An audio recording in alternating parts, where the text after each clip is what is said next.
Welcome, everyone, to this very special online event. My name is Minouche Shafik, and I'm the director of the London School of Economics and Political Science. This year, LSE celebrates Black History Month and the people who helped shape not only the Black community, but really the entire world. Our theme for this year, Black 365, recognizes that we must think beyond Black History Month and think about these issues every day to achieve the world that we really want. In that spirit, I'm delighted to welcome Otegha Uwagba to LSE today at what is our flagship event for Black History Month. And this is in collaboration with our Students' Union here at the school. LSE is exhibiting a wonderful showcase of events this month, and it's a pleasure to host this conversation with Otegha as part of that series. Otegha is a best-selling author and cultural journalist who's written 3 books: the Sunday Times bestseller Little Black Book, A Toolkit for Working Women in 2017, the short essay Whites on Race and Other Falsehoods, published in 2020, and her most recent book, the Sunday Times bestseller We Need to Talk About Money, a part memoir, part cultural commentary, published just this last July. In 2018, she was selected for the Forbes 30 Under 30 list. She graduated from Oxford with a degree in politics, philosophy, and economics, although I feel like she would have, been more in spirit at the LSE. But anyway, we can talk about that too. We'll begin with a conversation between myself and Otegha, and as usual, there'll be a chance for audience questions. To submit your questions, please use the Q&A feature at the bottom of your screen. Questions will be submitted to LSE Embrace, our Black, Asian, and minority ethnic staff network, and they will share those with me, and I'll try and get to as many of them as I can. Please let us know your name and affiliation, and we're always keen to hear from students, alumni, and incoming students, so please let us know if that applies to you. For those using Twitter, the hashtag for today's event is hashtag LSE Black History Month, and this event is being recorded and will hopefully be made available as a podcast for later listening. So now, though, let me start by asking Otegha a few questions. And I'm going to start with a question about your story, your journey. Tell us a little bit more about what are the big influences and inspirations that have shaped you and changed you over time. Sure. And first of all, I just want to say thank you for that introduction. It was really lovely. My big influences, inspirations. I mean, my background is that I started my career working in advertising. So that's what I did after university. I wasn't really sure what I wanted to do. I'd always wanted to go into journalism and be a writer, but for various reasons decided on advertising as sort of a stable career path. And then after about 5 years or so, decided to kind of make the jump and really pursue journalism writing seriously. And I think that probably, if you ask my parents, they'll kind of say, oh, you're always destined to be a writer. But the truth is, I read a lot as a kid. I still read a lot now, but I spent a lot of time in libraries. I read voraciously. And I'd say that many of my key influences and inspirations are writers, and particularly writers who I think are great storytellers. So writers like Chimamanda Ngozi Adichie, obviously, who in both her fiction and her nonfiction, I think just has the most compelling storytelling capabilities. And more recently, I've kind of developed an interest in writing for TV. I think for me, it's just about the kind of transportive power of a good story. When you really get lost in something, get lost in a world that somebody else has created, I'm really interested in being able to do that myself. And aside from that, I mean, obviously I studied PPE. I've always been a very political person. I had quite a sort of strong sense of, I guess, justice from a young age. And I think I sort of have to credit my dad a lot for that. And I think that also kind of informs my work. My dad is very politically engaged and I think has, a strong sense of morality and kind of social right and wrong. And I remember things like from a really young age, I remember walking home from school once and him taking the time to explain to me why racism is wrong, but not just against Black people, but also about informing me about the sorts of slurs that I might hear used against other minorities, why they were wrong, why I shouldn't say them, why they were offensive, and kind of explaining the meaning of that. And it's something that I have really remembered ever since. So I think that was kind of inbuilt in me from quite a young age.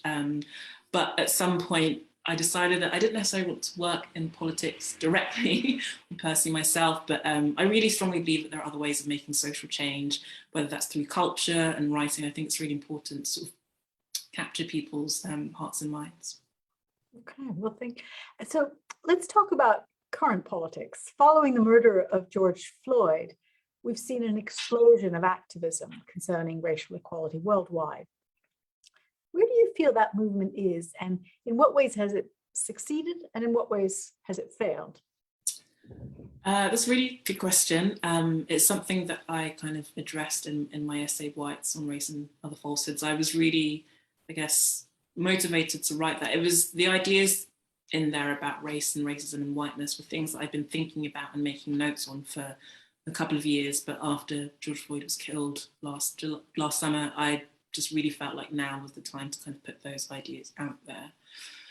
It's been about 18 months since George Floyd was killed. And I think on the kind of positive side, I'd say public understanding of racism is much higher than it was prior to 2020. There are certain conversations that I am having now, both, you know, with other people of colour, but also with white people, certain conversations that I'm seeing play out in the public sphere that I could not have had before 2020, and I can't have imagined taking place. And I think that's really important. I think that's definitely a sign of progress.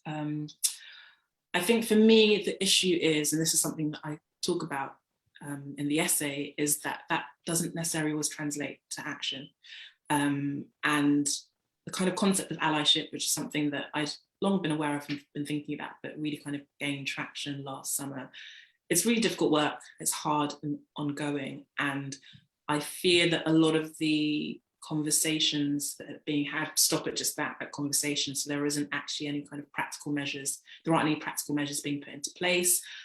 Sometimes a lot of that activity kind of lives on social media or within corporate statements. And, you know, something I talk about in Whites is that white people are going to have to give up and sacrifice and lose many of the privileges and power that they've been accustomed to enjoying for centuries. And that's not a particularly appealing prospect. You know, it's a really hard sell. And so I am pleased that the conversations I talk about have been had. And I think that has definitely made my life easier in some senses, that I can kind of just be a bit more honest in certain situations and certain circumstances. But 18 months is probably too short a period of time to kind of really evaluate what concrete changes have been made. And it's something that we'll probably have to look back at in 5, 10, 15, 20 years time to really properly evaluate. I think it was Zhou Enlai who, when asked about the impact of the French Revolution, said it's too early to tell, and it's Exactly. still a bit too early to tell. But let me turn to the special issues around Black women. And you often are in places and contexts where Black women are greatly underrepresented. Can you talk a little bit about the importance of representation per se, and what organizations need to do to change the culture to achieve meaningful representation? And how important is representation per se, and what more needs to happen beyond having more people present across society? Representation is a concept that I kind of have mixed feelings about. I think it's certainly true that on the one hand, representation is important. You know, there's that quote, you can't be what you can't see. And, you know, for instance, I was having a conversation with a friend of mine a couple of months ago and she was telling me, so her son's quite young, he's about 10 years old. And he's recently started pursuing acting and theatre and film, and he really enjoys it. And, you know, they watch films and, you know, TV programs together. And she said that he has commented on the diversity, probably not so many words, but commented on diversity, you know, in the programs that they watch that are made, you know, in the past couple of years or in the past year or so. And he's really noticed a difference between those sorts of films and TV shows and the things that they watch that I guess I'd call slightly more vintage, the things that were made, you know, a couple of decades ago, they watched together. And, you know, part of that, the effect of that kind of on-screen representation is that for him, he really sees acting as something that he can pursue. It doesn't seem particularly outlandish to him. And he sees people that look like him. He's he's a young black boy who look like him on screen all the time. And so it doesn't feel particularly unattainable. However, I think the older that I get, representation is something that I kind of used to get really fired up about when I was a teenager and in my early 20s, but the older I get, the less enamored I become with the concept of representation. I think having been in and moved through various spaces, whether in advertising or in university or in publishing, even now it's not particularly a diverse space, having been in a lot of those spaces, and observed that sometimes or often they kind of have token black representation, whether it's on the masthead or on board seats. And that doesn't necessarily translate into making any kind of meaningful change for people who are further down the hierarchy. And often a lot of these kind of diversity and representation drives, I feel like they tend to focus on those who already have a lot of existing social and economic capital, even as they're people of colour.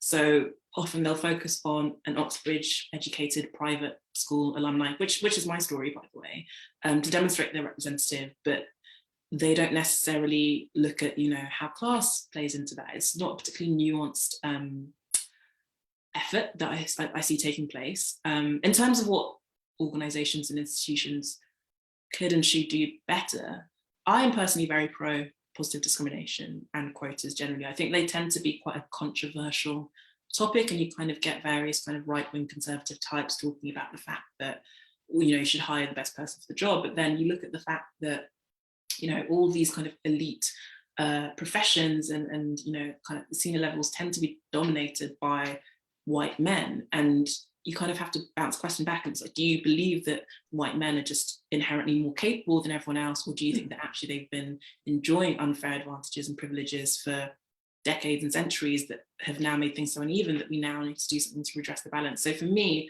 I think there needs to be more kind of positive discrimination and quotas, but it's something that, especially within bigger institutions, I can imagine it's quite hard to actually push through. There's often a lot of resistance to those sorts of measures. Yeah. You're quite open in your writing about the fact that the discussions on race are intended to provoke discomfort. So what's wrong with the current public discourse about race and requires some uncomfortable challenge? What is, have we got better at talking about race? Is the discomfort still necessary? I had an interesting conversation with a colleague here at LSE the other day. We were talking about, she said, we're a university, not a sofa, i.e. a sofa where you feel comfortable.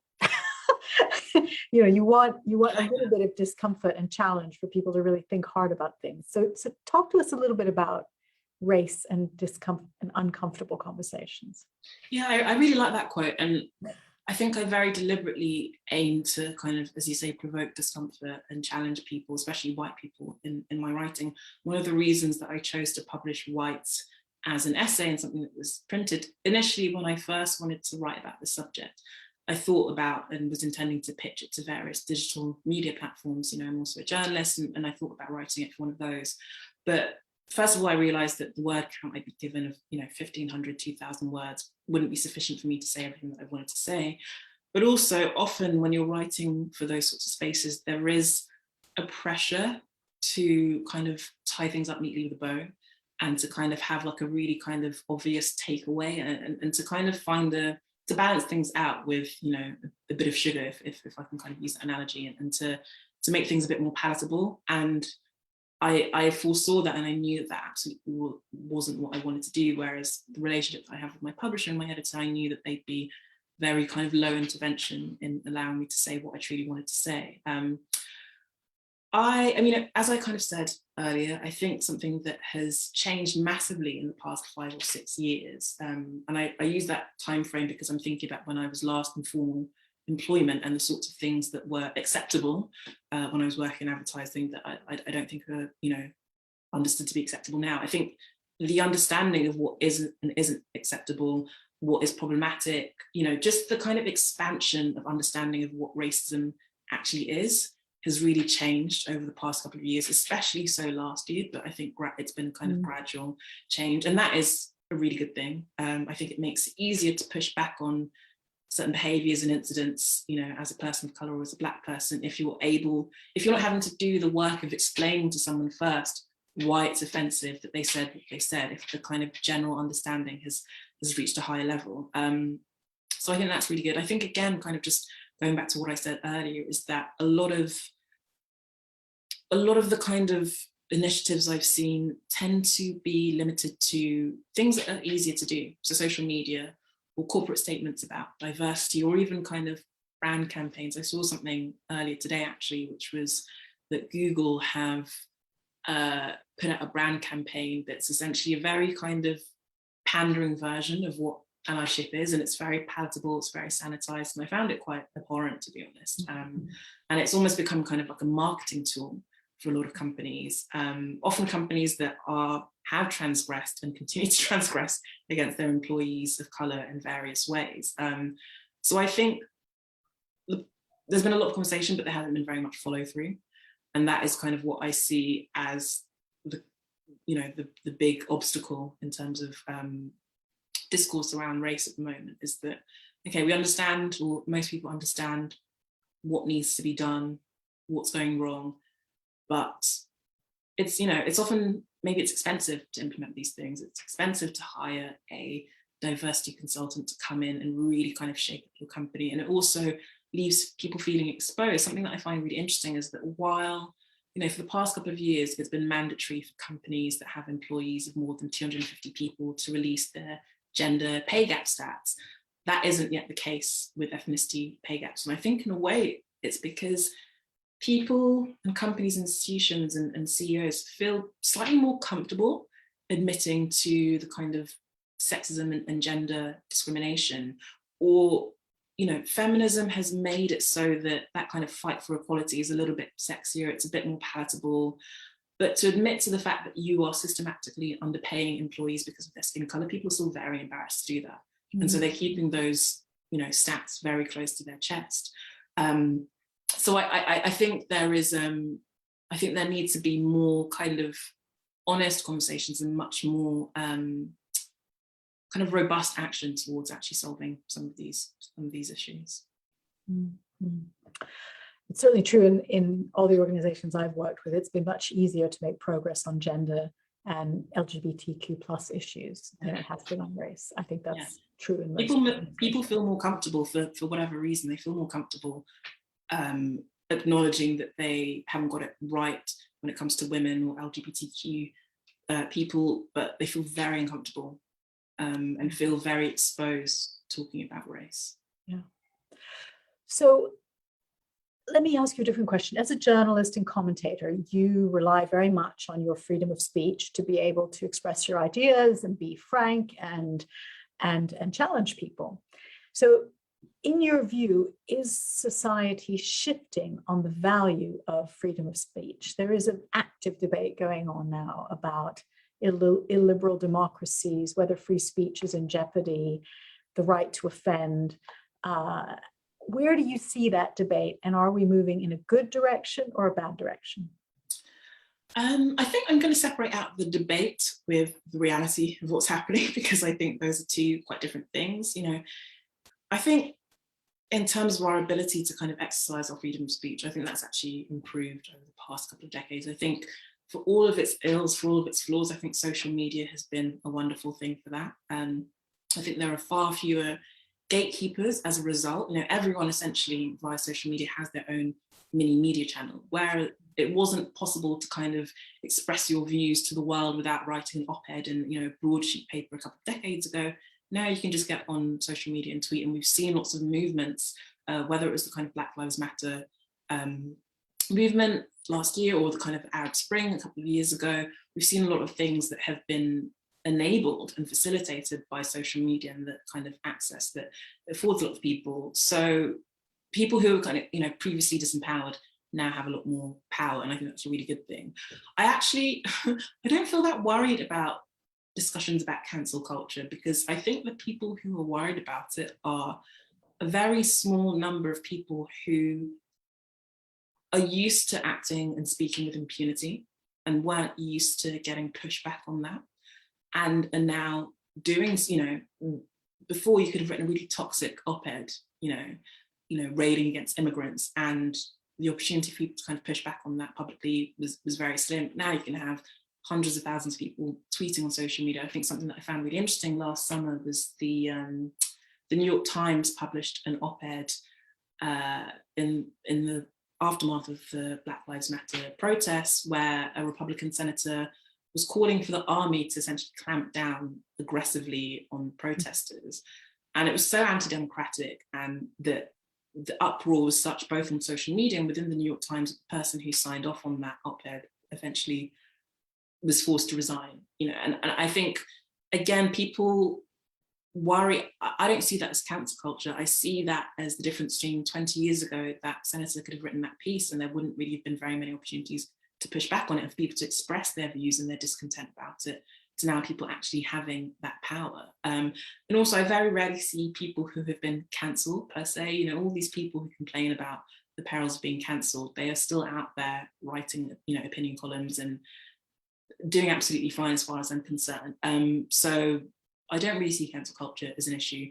I do worry, though, that politicians, kind of focusing back on the UK, are kind of capitalizing on these fears and capitalizing on this kind of the woke brigade kind of propaganda that they're spreading to push through, or even capitalizing on sort of tragic events. So obviously the Conservative MP, Sir David Amess, was really tragically murdered last week. And almost immediately, there are now discussions about a David's Law being passed to unmask social media users and to kind of prevent online anonymity, which is really important for lots of reasons, that people can remain anonymous online. I know some people do abuse it, but I think it's a really important principle. And that, to me, seems pretty authoritarian. So I think what I worry more about is that politicians are kind of using this culture war and stoking these flames in order to actually enact really quite damaging laws and legislation that would actually then curtail freedom of speech. So that's actually what I'm worried about, not the current situation, which I think is broadly good, but what happens next. So let's turn to your new book, We Need to Talk About Money, which explores the impact of money and people's aversion to discussing money. It's a particularly English thing, I think, as well. Why do you think money is such a taboo? And why, even though that it touches every aspect of our lives, why do you argue that talking about money is very important? Yeah, I think in all the research that I did and just anecdotally have observed in researching my book, the Brits definitely kind of come out worst in terms of reluctance to talk about money openly. And just kind of looking at the historical background of that, a lot of that is actually down in the UK and within Britain to the Victorians. In the Victorian era, talking about money and being seen to kind of be openly desire money was seen as very gauche or impolite. The culture of manners that the Victorians enshrined really framed being openly interested in money as very vulgar and louche. And that has definitely passed down over the generations. So when you kind of look at other cultures, there isn't quite, it's taboo, I think, globally, but when you look at other cultures, they're definitely more open, more transparent, and feel less awkward about it. But the reason, overall, that I think people feel awkward talking about money is because within contemporary society, money tends to be tied up with notions of moral value. So as a society, we tend to venerate the rich and demonize the poor. So being wealthy is seen as a sign of moral virtue. It means you're hardworking, it means you're intelligent, it means you're ambitious. While people who don't have money are kind of portrayed, especially by politicians and by the media, as, in circumstances of their own making and often not taking into account the various structural factors that determine who does or doesn't have money. And so people who are poor are seen as feckless and lazy and stupid and all of these things. And I think even those of us who consider ourselves socially progressive can't help but absorb those messages. And for that reason, being poor or exposing that you are poor or exposing that you're rich, it tends to be, we tend to attach a sense of moral value to the number at the bottom of someone's bank account, and it invites judgment. And really, like, who wants to be judged? I don't, you probably don't either. So I think that explains why we find it so difficult to talk about money openly, even with, people we are close to, even with loved ones and people in our life. But in terms of why I think it's so important, I know that personally for me, even the process of writing this book, which forced me to kind of really interrogate some of my own anxieties and vulnerabilities and fears around money, and I suppose some of my own snobberies as well. It was really transformative for my relationship with money. And, you know, because it's also becoming self-employed 5 or 6 years ago, the nature of how I work now means that I have to talk about money a lot within professional situations, whereas most people negotiate a pay rise, you know, every once a year, every 2 years. I'm having constant conversations about money and what I'm being paid. And so it's kind of made me feel a lot more comfortable about it and makes me feel less anxious. And so I think just kind of based on my own experiences, I think that's something that's widely applicable. And so it's just something that I wanted to urge people to do. And when I think about friends in my life and the relief they feel when they start having those money conversations, whether with me or with the people in their life, they always report back that it's a good thing and that it's helped them emotionally and psychologically. Okay. Well, let me turn to a different theme, which is around inclusion and pay gaps. So we have an initiative at the LSE called the LSE Inclusion Initiative, which is doing research on many of the themes in your book around the persistence of gender and racial gaps in recruitment and in pay. It's being led by a colleague here called Dr. Grace Lorden. And in a recent report that just came out about a month ago, she talks about the unique difficulty that Black women report in being themselves at the workplace, and also in the terms of their employment, and often facing the largest pay gaps of any workers at all. Can you tell us a little bit about what you think of that research and what can be done to try and pursue change in that area? Yeah, I mean, as you say, it's quite widely understood, and there's been a lot of research. I write about this in my book as well, is that all things being equal, Black women tend to suffer from the widest kind of pay gaps. You know, there's the kind of combination of race and gender, and it compounds, means that we tend to be within the workforce the lowest paid demographic. And I mean, I think first of all, it's important that that information is out there and is circulated. I think one of the things I try to do with my book is help people understand how the intersection of race and gender, so what's commonly referred to as intersectionality, affects your experience of the world. And I think all too often when we're talking about diversity, when we're talking about marginalization, a lot of institutions, individuals are slightly stuck in the past, and they tend to treat race as one subject, as one problem, and gender discrimination as another. And I think it's really important to understand how those two, you know, my experience of the workplace is different from that of a white woman, and it's also different from that of a Black man. And as you say, Black women kind of most often report having to change the way they behave at work, which is, you know, essentially called code switch. And I found myself having to do a lot of that when I was working within formal employment, just trying to fit in with the prevailing culture. And I found that, again, by virtue of being both female and Black in spaces that were often dominated by white men, I was kind of at a double disadvantage. So I think it's that sort of data, that being out there, and more people understanding the idea of intersectionality, and not, you know, asking people to kind of split their identity up. It's something that I often kind of see happen is when people kind of talk about these findings, they say women and people of color. And I always want to say, you realize that there are women who are both. You know, you can be both. There are women who are also people of color. So I think that just kind of shows how that language and that lack of understanding can present a barrier for women like me. Let me ask you about another aspect of kind of intersectionality. You've written about race, and you've also written about class. And some thinkers and activists say that these subjects are fundamentally intertwined and can only be understood in relation to each other's. Others have said that actually racial issues are different and should be looked at distinct from class. Where do you stand on that issue?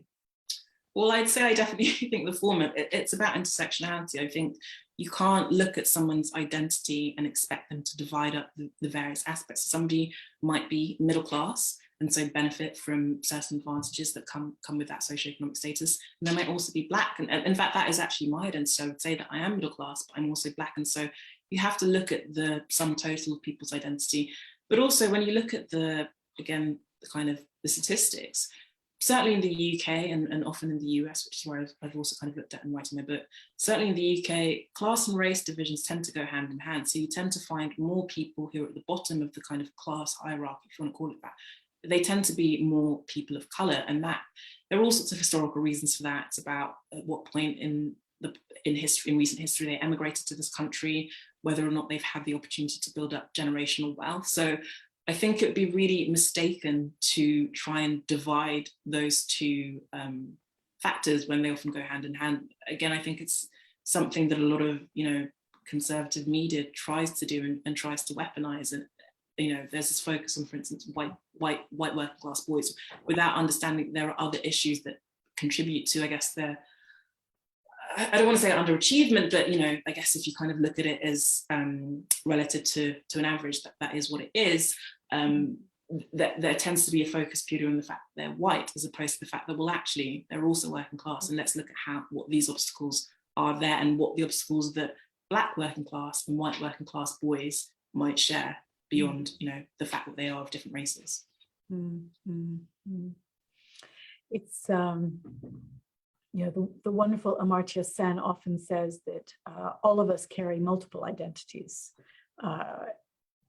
race, religion, color, gender, food preferences, sporting passions, and all of those identities make up an individual, and kind of all of these attempts to categorize people in little itsy bitsy narrow categories are always flawed in that sense, because we're all a lot more complicated and multifaceted than that. Yeah, I think it just requires nuance. And in some ways, I understand the challenges that presented. And I think the kind of analysis I'm bringing to it and what I talk about in my book is a lot more qualitative.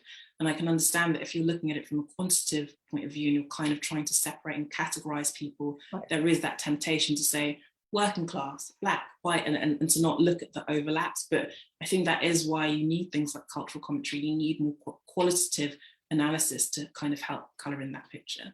Yeah. So let me turn to the first question we've got, which is from a student here at the LSE named Manny. He's from New York, and he asks, how have you built up confidence to speak freely and openly? Or is there a framework you go through before you decide whether or not to say something? As a Black student, I find it hard checking people on things when they say, keeping in mind I'm also in a very international and different cultural context. So yeah, how do you decide when to speak out? And that's a really good question. I wish I could say that there was a framework, but I tend to be slightly more impulsive than that, and it is very much my intuition. I think I made a decision a while ago that I wasn't going to internalize the discomfort of having to deal with people's inappropriate comments. And, I spent a lot of my life, I went to majority white education institutions, full stop. And then I went to work I still work in white dominated spaces. And so I've had to turn a blind eye to a lot of, inappropriate comments and microaggressions. And I think in the past couple of years, I just got sick of it. And I really made a promise to myself that it was not my discomfort to bear, and that I was going to kind of bounce that back, because it was almost just kind of a sense of justice. I was like, this is really unfair that as well as having to undergo these, microaggressions, having to endure them, I also then have to do the emotional labor and the mental work of trying to make everyone else around me feel okay. So I would say it was just a kind of tipping point. It was just kind of a critical point where I decided that enough was enough. I know that's not a particularly helpful question, but it was less of an intellectual decision and more of an emotional one, and just feeling really fed up with it. Maybe just a follow-on question for me. It's hard to be alert all the time and call things out on the spot. And I think all of us have experienced being in a situation, not being fleet of foot enough to do it, and then afterwards regretting, saying, I should have said this and I should have said that, and I could have rebutted that in this way. What about whether the calling out happens by the person who's on the receiving end of unwelcome behavior or comment versus having an ally do it? And do you have any thoughts on that? Because we've had a bit of a debate here at the LSE about how allies doing the calling out is actually really helpful because it removes the emotional burden from the person who's been on the receiving end. But it'd be interesting to Yeah, I mean, I think that is great in principle. I would say, and this is a question I remember when I was kind of in the thick of promoting Whites last November, I did have this question, asked of me, have you had a lot of kind of white allies kind of putting themselves on the line and calling things out? I don't know whether it's a lack of understanding, whether things have really drastically changed in the past year, but I do not rely on white people to do that for me. I think it's great if it can happen, and I think hopefully we'll see more of that. But my personal experience is that I've had to learn to do that myself. But I'm glad you kind of brought up that feeling of, going home and wishing you'd said X, Y, Z. I think the French have a phrase for l'esprit d'escalier. It's, when you kind of come up with a perfect comeback, but it's too late. And that's something that I've experienced. I think, again, I'm sort of just more prepared now than I was, a couple of years ago. And again, because I've kind of made this vow to myself to not kind of internalize the discomfort, it means that the second I feel that prickle of discomfort, I do just kind of blurt out what I'm thinking and why I've been made uncomfortable. And these are emotions that I've thought about for years and years and years. So they are pretty fully formed by the time they come out. So I don't worry about speaking impulsively. But I think for me, the solution has been to, and it might not work for everyone, but is to just kind of act in the moment. And the second you feel that prickle of discomfort is to vocalize it and to externalize it. And I'm sure that, Manu, whoever's speaking, that you have the intellect to then kind of back up and explain why something's made you feel uncomfortable. But it is to kind of, this is probably the worst advice, but to speak first and then to kind of think about it later. It's very much a split-second decision. Here's a question from Isla, who says, what actions need to be taken or happening to bring real change in view of the racism against Black people? Kind of a big question. It's a question that I'm sometimes hesitant to answer because I often feel that the onus is put on Black people to kind of solve the issue of racism. And so again, it kind of becomes that double burden, as well as having to endure racism, you are then tasked with figuring out a solution to it. But what I would say is that it depends on your own personal sphere of influence and what what position in life you occupy. But I think it involves, as I said earlier, kind of putting your neck on the line and making some sacrifice. So if, for example, you work in an institution and you know that there are people of colour who are being underpaid or mistreated, it's not enough for you to just be an ally in private and to kind of grouse about it and to be supportive. It's up to you to then perhaps even risk your job by going to management and saying, these are issues that I've spotted. Like, I think one of the issues is that I think there is a lot of white empathy. And I think that is a good thing, but it often, again, is limited to just that. So it's about I don't know, the specific circumstances of this person's life who's asked this question, but it is kind of about looking at your own life and thinking, where are the instances in which I can make specific change? How can I support? How can I advocate for, more equal treatment, whether it's in my social circle, whether it's at work, whether it's, amongst my family. It's not enough to just kind of feel uncomfortable when old Uncle Albert makes a slightly off-color comment at Christmas. You then actually have to kind of push him on it and call him out on it. So I think it is, I don't personally feel that it is that hard to figure out what to do about specific instances of racism or discrimination. I think for me, the issue is often about there not being sufficient will or not being sufficient urgency. Mm-hmm. Okay. I think that is a theme of what you've said today, is that, the past couple of years has seen a huge increase in awareness and debate, but not enough of an increase in. Yeah, and I often find those conversations, like racism is actually not particularly complicated. It's about treating people differently because of the colour of their skin or their cultural background. And I think there is a sort of tendency to kind of over-intellectualize or overthink the potential solutions to it, but it is fundamentally about striving for equality. So how can you make things more equal within your own life? There isn't a magic solution. There isn't some sort of magic cure that I can come up with and often be like, oh, I haven't thought of that. Everything has been discussed.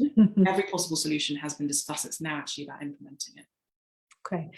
Another question from the audience. Can you say more about class differentiation among white people in regard to the social construct of race? As Frantz Fanon has said, racism created race, not vice versa. State violence exists in both Black and white societies. The BLM protests in Lagos were violently suppressed. The British cabinet are currently trying to prevent any prosecutions of murders of many innocent civilians in Ulster by security forces, who I presume are white, is the argument. Is not the situation very complex, not a binary Black versus white? I think that's a good point in terms of if we kind of look historically. For instance, something I talk about in whites is that some white people who we now kind of think of as white, so white Irish people or Italians, for instance, they haven't always been racialized as white. So if you kind of look, especially within America within the 20th century, Irish people, Italian people, Jewish people were all racialized as other and often suffered the same kind of discrimination that Black people also suffered from. So, and there were instances where class solidarity, because often it was kind of working class Irish or Italian or Jewish people who kind of suffered this discrimination. And there were instances, particularly within the 60s and 70s, where there were coalitions of people that kind of overcame race barriers, and the coalitions were built on the basis of class. So I think it's definitely important to recognize that there can be solidarity on a kind of class level. But what I think is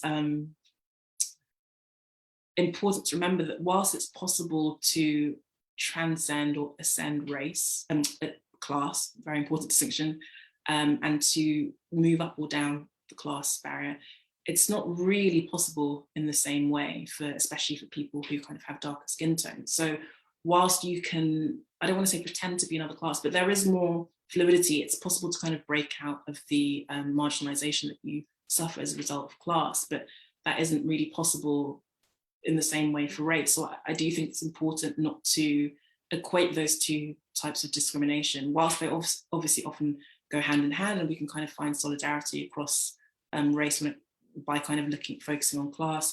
I do think essentially just the kind of physical attributes and the way that racism is kind of levied against people primarily based on skin color and kind of them being perceived as being non-white, that makes it very hard to treat those two types of marginalization and discrimination as being one and the same. Okay, that question was from Liam Kelly, so thank you, Liam.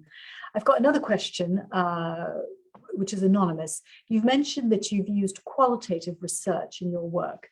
Many organizations are slow to move on race-based initiatives because of the lack of data.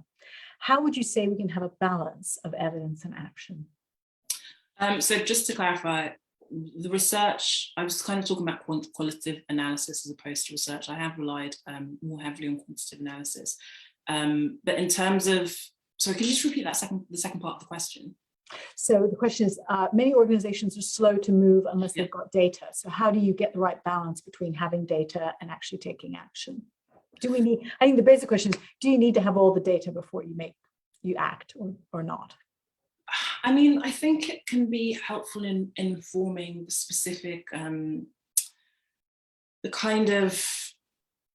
specific types of action that you take. So for instance, you might want quantitative data that identifies which, people from which racial backgrounds are having a difficult time within your institution, being more discriminated against. I think that's really important. But, one of the reasons I wrote my book the way I did, which is where it combines personal memoir and my personal experiences and anecdotes, and we need to talk about money, with the kind of hard data, is that you kind of need both to substantiate and to support the other. And so I think it's important to also kind of listen to people's personal experiences. There are things that data can't show up. People's personal experiences can also be more, can guide you in terms of potential solutions. I don't think lacking data, if you can have qualitative data and qualitative research, I don't think you then therefore need to wait until you also kind of have the quantitative and stats and the data to also back that up. If you don't have one type of data, then rely on another. If you don't have the stats about, how people of different skin, of different racial backgrounds are performing within your institution, then do a survey, have more of a qualitative approach to things. I think it can be tempting, but then that just kind of stymies action, and people are always kind of waiting for the next thing that they need before they can take action. So I think it's just about using what you've got. I think conversation can be as useful in helping identify problems as research and data is, because often there are gaps in the research and data. Often when I was kind of looking through the ONS statistics for a lot of my books, something that I found really difficult was that often non-white people were always aggregated. So if I wanted to find data that specifically pertained to Black Africans or Black Caribbeans, I couldn't find it because it just said, here's the data for white people. And often that was kind of broken down into white Irish or whatever. And then it was just, here's the data for people of color. So there are always going to be difficulties in finding the right data. It's expensive to carry out these sorts of studies. So there are shortcuts. I think you kind of just have to start somewhere. Yeah. And it's gotten more complicated as there are more mixed race families, and definitions of race and ethnicity have gotten ever more complex. Yeah. So the next question is from Nivo Burl, who asks, are diversity consultants truly allowed to perform their roles of diversity and inclusion? There is a reason I don't do diversity consulting work, which is something that I am asked to do fairly regularly. More so since I published Whites, and obviously I'm somebody who's quite outspoken on race and diversity. I think with the best, I find it personally not satisfying to present options and to lay out solutions, and to only kind of to be in these companies as an outsider, and so to not be part of the framework. So often consultants are hired in, but they kind of work on a project on, project off basis. And so they kind of present these findings, present potential solutions, but they don't necessarily have the ability to hold these companies accountable. And then they're kind of off to the next. And whether or not these solutions are actually implemented and implemented properly is kind of up to the companies. And so I think when I kind of think about publishing, for instance, and I've been having conversations about how publishing can become more diverse, there need to be actually kind of allocated roles who then potentially work with diversity consultants who obviously will be kind of skilled and much more experienced in these areas. But companies also need to have someone who's kind of going to follow this process through, someone who can kind of check back in 6 months and a year and say, how are we tracking? How have we performed? I think the concept of diversity consulting is not a bad one, but I think the problem is that a lot of companies kind of throw money at it in the short term. They think, okay, we've kind of ticked this box. We had XY swishy company come in and tell us what to do. This is kind of going to go on our diversity report for the year of things that we've tried to do, but then there is no follow-up, there's no accountability, there's no one specific person assigned to make sure that things are implemented. It's often kind of tacked on to people who already have jobs, existing jobs. It's kind of tacked on as an additional responsibility. So there isn't the kind of resource given to that issue that there should be. That is what I find tends to be the issue with a lot of companies. And it's why I personally don't take on that sort of work, because I just personally find it quite frustrating. So, yeah. Mm-hmm. One of the things we're trying to do at LSE with the Inclusion Initiative is try and actually measure the impact of some of these corporate diversity initiatives. So, for example, many companies do unconscious bias training. But actually, the evidence seems to be that that has no impact whatsoever. But as you say, they've ticked the box and then life goes on. And so by providing rigorous data on which diversity initiatives actually have a real world impact, it might actually increase the likelihood that this stuff actually changes things. We'll see. Yeah, and I think a lot of companies aren't willing to admit that it actually takes a much more comprehensive kind of restructuring of the way companies operate. Like you can pay X amount and send everyone in senior management on an unconscious bias training workshop, but you should be looking at how people are sent to senior management and how you recruit. Is there, a degree requirement for a lot of jobs, which I know I'm speaking to students, but I don't think that needs to be an entry-level requirement for a lot of jobs. Certainly a lot of the jobs that I did, I don't think that was particularly necessary, and that tends to be associated not just with race, but also with class in terms of who is able to access these things. So I think it's really about companies really kind of putting the work in and looking at a lot bigger picture than just kind of having these add-ons like a workshop or training, which I don't know how effective those things are. Okay. So the next one is, you spoke about positive action and redressing the balance of white male privilege. How can universities such as LSE tackle this? What privilege and power might people need to give up? Oh, that's a really good question. I mean, from sort of a student point of view, I'm just trying to think whether from a student point of view or from kind of an institutional point of view.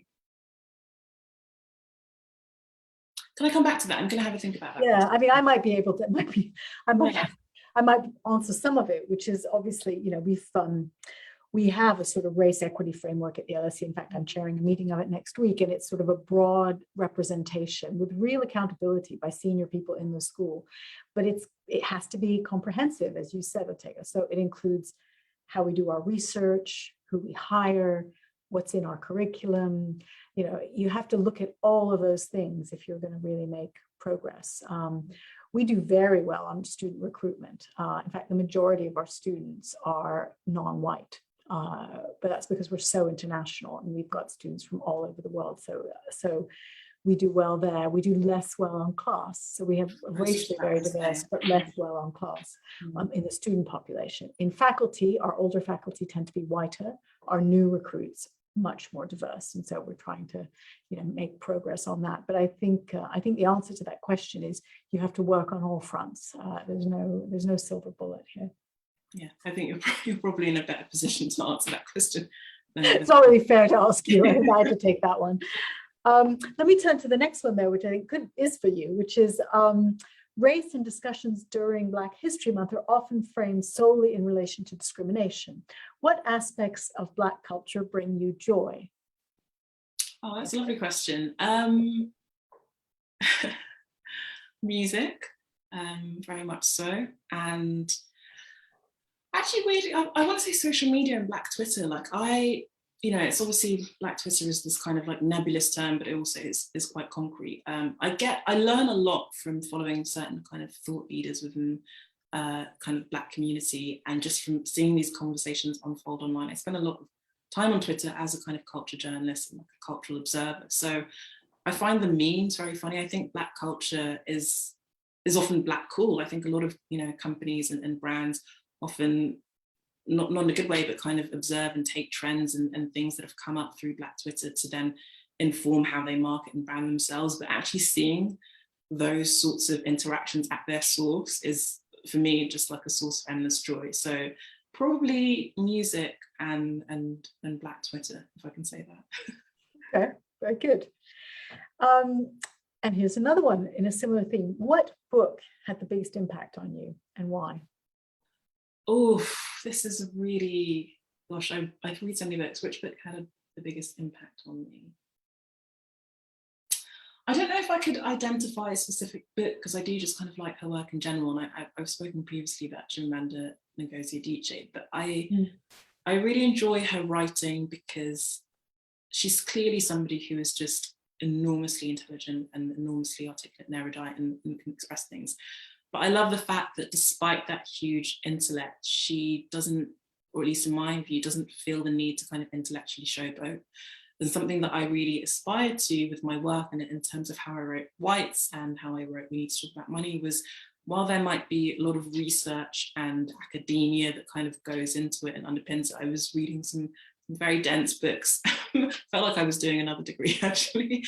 That I think it's really important to present information accessibly, and that's something that I really aspire to. I want people to be challenged, certainly, and to be introduced to new ideas, but I don't want people to feel intimidated by my writing, or to feel that it's too dense to the point where they can't really understand it. It's really, you know, I'm a communicator, I'm a storyteller, and I want to bring as many people kind of under the umbrella as possible. So that's probably not so much a book, but a writer who's had a big impact on me. Okay. We take one more and then I'll close with a final question from me. This question is from Fergus Dree at the LSE, who's a staff member at LSE. Yeah, it says, thanks for a really thought-provoking talk. Out of interest, would you say that the authoritarian implications of David's law outweigh the benefits of being able to unmask and prosecute social media users who proliferate racism, misogyny, and other forms of abuse? And he notes that he is a computer person. He works in one of our IT systems at the LSE.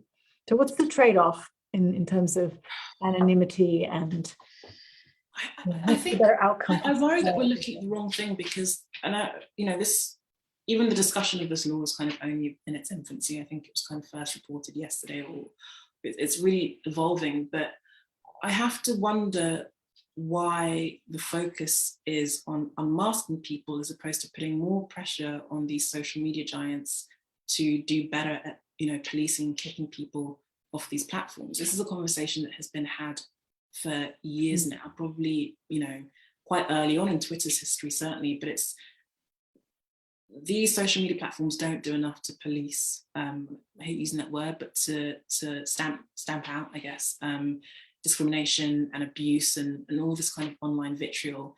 And yet the solution that our politicians and that our government seems to be proposing is to clamp down on anonymity as opposed to just Twitter needs more users, they want more users. So instead of kicking these people off, that's the kind of last thing they want. So I feel like we're being misdirected in thinking, to be honest, we're being misdirected in thinking that online anonymity is the solution to prevent further instances like what happened with Sir David Amess, like what happened with Joe Cox, where as far as I know, certainly with Sir David Amess, I'm not sure that a social media link has even been established. It's just the fact that obviously the target was an MP, and MPs also do suffer from a lot of online abuse. I feel like it's a slightly opportunistic suggestion, but what I would like to see is more regulation of the social media companies themselves and mandating them to do more to kind of clamp down on abusive accounts. They don't need to be unmasked, they just need to be gotten rid of. So that's kind of, and these companies also have the information. Something that I noticed recently is now when you block an account on Instagram, you can also block other accounts that this account may have created. So they definitely have the back end data, but they're not willing to use it. And I think Instagram is slightly better on that front than Twitter in terms of regulating abuse. So I don't think, anonymity online can be really important for some people. If you think about kind of like, I don't know, an example of like a young gay teen somewhere online who's fine in their community but doesn't necessarily want to come out and be exposed. It's really important that people are still able to find their communities, are still able to, express political dissent and do so anonymously. I think that's really, really important. We can have that at the same time as clamping down on abuse, but I think the onus is on tech companies to actually do that. I think I can squeeze in one more from Alan Green, who's a UCL alumni in Liverpool. And the question is, are you concerned that the Black agenda of BLM 12 months ago is currently being colonized and diluted by a more recent focus on white allyship? Yes, that is what my essay Whites is essentially about. And I wrote that sort of July, August last year, so very soon after everything had emerged.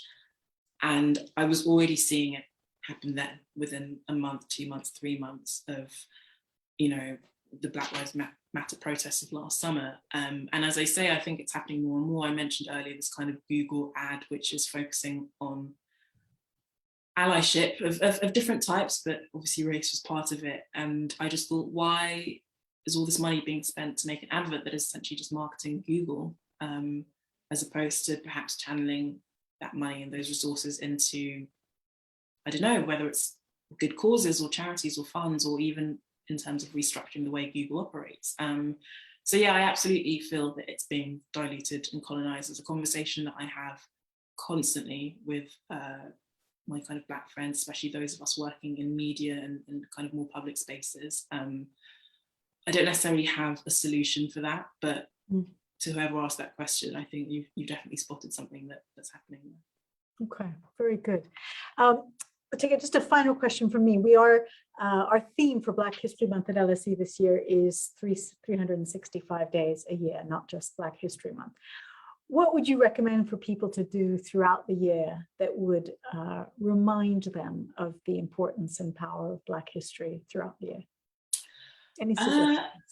Yeah, I mean, I think for me, Black History Month is always a bit of a tricky thing because I don't want discussions of Black history not that they are confined to 1 month, but I think I sometimes worry that it allows, whether it's companies or institutions, kind of off the hook the other 11 months of the year, because they kind of do their big, push. And I've noticed this more in kind of media. They kind of do their big push and they have these initiatives, and then things are very quiet the rest of the year. So I think for me, it's just about consistency, whether it's, setting as an institution, whether it's setting certain targets that you're going to enact for the other 11 months of the year, taking this month to do that, to make a game plan for the rest of the year. And this Black History Month is then helpful in the sense that it kind of gives you that push and kind of spotlights Black history. But the month for me is where I kind of struggle. And so we should be thinking about Black history all year round. We should be thinking about diversity, representation, and discrimination all year round. So I hope that maybe Black History Month can become a sort of, I don't know, I love planning, I love making lists. So Black History Month can kind of become more of an agenda setting month and saying this is what we're going to do for the rest of the year. And then you kind of, maybe October is the year that companies and individuals use to kind of look at their accountability goals and see how they've been doing. Okay, very good, very good. A marker and an agenda setting time for things you do all year round. That sounds good to me. Very good. Well, thank you so much for joining us, for helping us to celebrate Black History Month, for marking this and helping us set an agenda for work that we're going to do all year round and for issues that we're going to be discussing and debating all the time. Thank you to the audience for joining us, and happy Black History Month and happy Black History Year. And Otegha, thank you again for a really interesting conversation.